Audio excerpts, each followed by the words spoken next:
On February 26, 1998, Tenchu Stealth Assassins was released in Japan, to be followed by a North American and European release later that year. While the stealth action genre wasn't technically new by the time of its release, Tenchu is still a game that I would describe as being ahead of its time, and despite being held back by the limitations of the first PlayStation, it managed to deliver on its most important promise, and that was to make players feel like they were ninjas. It achieves this by setting its action in highly vertical levels, where using your grappling hook and skittering across rooftops makes it possible to get the drop on your enemies from above. Getting into position and seizing the opportunity to get in close for an instant kill is as tense and exciting as this genre has ever been, and the rewards for success are wonderfully gruesome dying animations.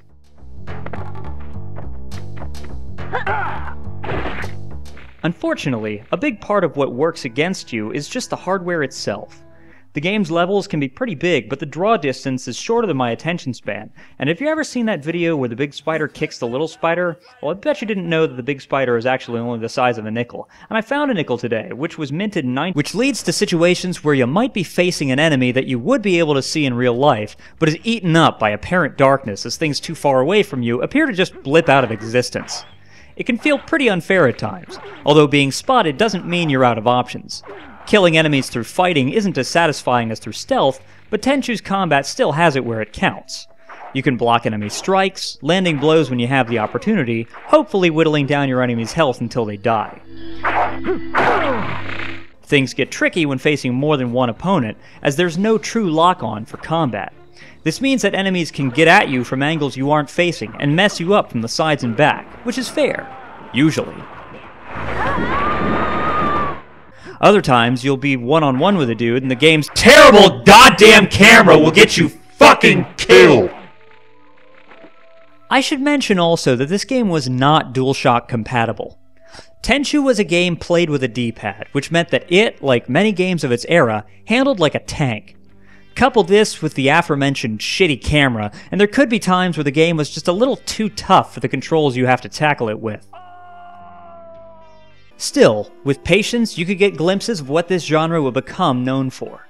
Slinking through the shadows, hiding around corners, watching unsuspecting prey, and going in for the kill is a formula that still works, and Tenchu was an early success at it. It's perhaps not so enduring. It wouldn't even turn out to be the best stealth game on the PlayStation that year. Tenchu was less of a game for the ages, and more of a herald of things to come, and perhaps feels most similar to a graphical demake of Splinter Cell. That's not to say that Tenchu isn't worth your time. While the game certainly shows its age, there are aspects of the game that are timeless. Not only are its core concepts of hiding and bloody murder still enjoyable today, but its music and sound in particular hold up. The clang of sword strikes, exaggerated squelches upon impact with flesh, the loud splatter of raining blood, and an orchestral score complemented by traditional Japanese instruments all come together and transport you into the world of a Jidaigeki movie, where death is the currency of honor, justice, and vengeance. That, above all else, is the ambition of Tenchu. If you want to feel like a ninja, this game will still do the trick. I don't care what. This message is getting through.